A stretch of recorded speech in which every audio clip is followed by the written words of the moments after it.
Hello everyone, welcome back to our channel. నేను మీ కల్పన. ఇవాళ మన స్పెషల్ రెసిపీ వచ్చేసి ప్రాన్ పకోడీ.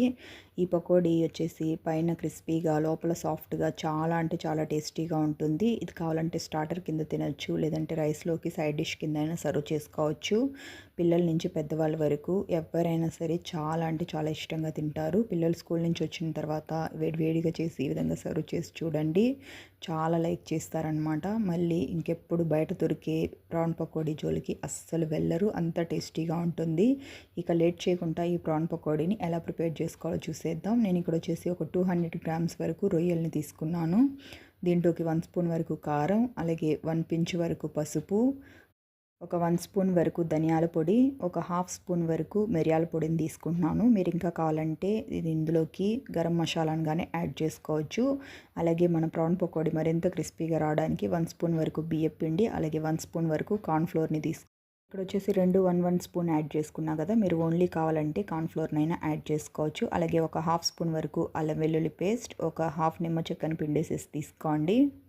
మసాలాస్ అన్నీ చికెన్కి చక్కగా పట్టే విధంగా ఈ విధంగా మసాజ్ చేస్తూ కలుపుకోండి. దీంట్లో ఒకవేళ డ్రైగా ఉన్నట్లు అనిపించినట్లయితే మధ్య మధ్యలో కొద్దిగా వాటర్ని యాడ్ చేసుకోవచ్చు. మీరు వాటర్ యాడ్ చేసుకోము అనుకునే వాళ్ళు కావాలంటే ఒక ఎగ్గును పగలగొట్టేసి వైట్దైనా వేసుకోవచ్చు. ఇక్కడ ఎగ్ వైట్ని వాడట్లేదు కాబట్టి కొద్దిగా వాటర్ని యాడ్ చేసుకుంటూ ఈ మిక్చర్ని మిక్స్ చేసుకుంటున్నాను. ఈ విధంగా కలుపుకున్న దీన్ని ఒక half an hour to 1 hour పాటు రెస్ట్ ఇవ్వండి. మీకు టైం లేదు అనుకునే వాళ్ళు వెంటనే అయినా ప్రిపేర్ చేసేసుకోవచ్చు. నేను వచ్చేసి ఇక్కడ ఒక హాఫ్ అన్ అవర్ పాటు పక్కన పెట్టుకున్నాను అనమాట. హాఫ్ అన్ అవర్ తర్వాత డీప్ ఫ్రై కోసం ఆయిల్ని పెట్టుకోండి. ఆయిల్ మరీ ఎక్కువగా కానీ తీసుకోవడం అవసరం లేదు, కాస్త తక్కువగా ఉన్నా కానీ ఫ్రై అయిపోతాయి. ఆయిల్ బాగా వేడెక్కిన తర్వాత ఈ రొయ్యల్ని అక్కడక్కడగా వేసేసుకోండి. మనం తీసుకున్న ఈ 200 గ్రామ్స్ రొయ్యల్ని మనం ఒకేసారి కానీ ప్యాన్లో వేసుకున్నా సరిపోతాయి అన్నమాట. కాస్త వెడల్పుగా ఉండే ప్యాన్ని తీసుకున్నామంటే మనం ఒక్కసారి వేసుకోవచ్చు, లేదంటే 2 సార్లుగా ఫ్రై చేసేసి అయినా తీసుకోండి. ఎక్కడెక్కడ గ్యాప్ ఉందో ఆ గ్యాప్లు మొత్తంలో వేసేసుకున్నామంటే మనకు ఒక్కసారికే కరెక్ట్గా అన్ని రొయ్యలు కానీ సరిపోతాయి. అన్నిటిని పకోడీల కింద వేసేసుకున్న తర్వాత వెంటనే కదిపేయకుండా ఒక 5 నిమిషాల పాటు ఫ్రై అవ్వనిచ్చి స్లోగా వేరే సైడ్కి టర్న్ చేసుకోండి.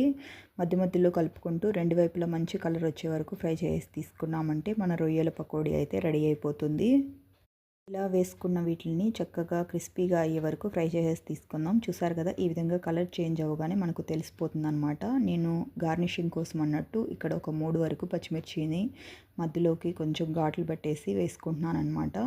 ఈ పచ్చిమిర్చి ఫ్రై అయ్యే లోపల మనము ఈ ప్రాన్ని బయటకు తీసేసుకుందాం. మంది ఈ విధంగా పకోడీలు అలాగే సర్వ్ చేసుకున్నప్పుడు మిర్చితో పాటు సర్వ్ చేసుకుంటూ ఉంటారు కదా, అలాంటి వాళ్ళకి ది బెస్ట్ కాంబినేషన్ అని చెప్పొచ్చు. చూడ్డానికి ఆయిల్ కాస్త ఎక్కువగానే ఉన్నట్టు ఉంటుంది. టిష్యూ పేపర్ పైన వేసుకొని తీసుకున్నామంటే ఆయిల్ అనేది మనకు అస్సలు పీల్చినట్టే అనిపించదనమాట. ఇలా టిష్యూ పేపర్లో వేసుకున్న ఈ ప్రాన్ పకోడీని వేరే సర్వింగ్ బౌల్లోకి తీసేసుకుందాం. సర్వింగ్ బౌల్లోకి తీసుకున్న తర్వాత ఈ లోపల మనం పచ్చిమిర్చి కానీ చక్కగా వేగిపోయాయి. ఈ పచ్చిమిర్చిని కానీ ఇక్కడ మనం డెకరేట్ చేసుకుంటున్నట్టుగా అక్కడక్కడ పెట్టేసుకుందాం. ప్రాన్ పకోడీతో పాటు ఉల్లిపాయ ముక్కల్ని కానీ పెట్టేసేసి సర్వ్ చేసుకుందాం. మధ్య మధ్యలో ఉల్లిపాయ ముక్కలు నంచుకొని తింటూ ఉంటే చాలా అంటే చాలా టేస్టీగా ఉంటాయి. అలాగే గార్నిషింగ్ కోసం అన్నట్టు కొద్దిగా కొత్తిమీరని చల్లేసేసి తీసుకుంటున్నాను. దీంతో పాటు నిమ్మ చెక్కను పెట్టేసేసి తీసుకున్నామంటే మనం తినేటప్పుడు మధ్యలో నిమ్మ చెక్క కొద్దిగా పిండేసేసి తీసుకున్నాం అంటే చాలా టేస్టీగా ఉంటుంది. చూసారు కదా ఫ్రెండ్స్, రెస్టారెంట్లో ఎంతో కాస్ట్లీగా దొరికే ప్రాన్ పకోడీని మనం ఎంత సింపుల్ అండ్ ఈజీ ప్రాసెస్లో ఇంట్లోనే ప్రిపేర్ చేసుకున్నామో. అక్కడ వాళ్ళు ఏమేమి వాడతారో మనకు అస్సలు తెలియదు. అందులోనూ మనము ఇంట్లో ప్రిపేర్ చేసుకున్నామంటే హైజీనిక్గా ప్రిపేర్ చేసుకోవచ్చు. పిల్లలకైనా పెద్దవాళ్ళకైనా ఎవరికి ఇచ్చినా సరే వాళ్ళు ఆరోగ్యంగానూ ఉంటారు. ఫ్రెండ్స్, మనం టుడే చెప్పుకున్న ఈ రెసిపీ అయితే మీకు నచ్చిందని అనుకుంటున్నాను. మీకు కనుక నచ్చినట్లయితే ఒక లైక్ చేసి మీ ఫ్రెండ్స్కి రిలేటివ్స్కి షేర్ చేయండి. ఇలాంటి మరెన్నో హెల్దీ అండ్ టేస్టీ రెసిపీస్ కోసం వెంటనే మన ఛానల్ని సబ్స్క్రైబ్ చేసుకొని పక్కనే ఉన్న బెల్ బటన్ని ప్రెస్ చేసి ఆల్ అనే ఆప్షన్ని సెలెక్ట్ చేసుకోండి. ఇలా చేయడం వల్ల ఇకపై నేను పెట్టే వీడియో నోటిఫికేషన్స్ అన్ని మీ హోమ్ పేజ్లోకి వస్తాయి. Thank you for watching friends. Okay, bye.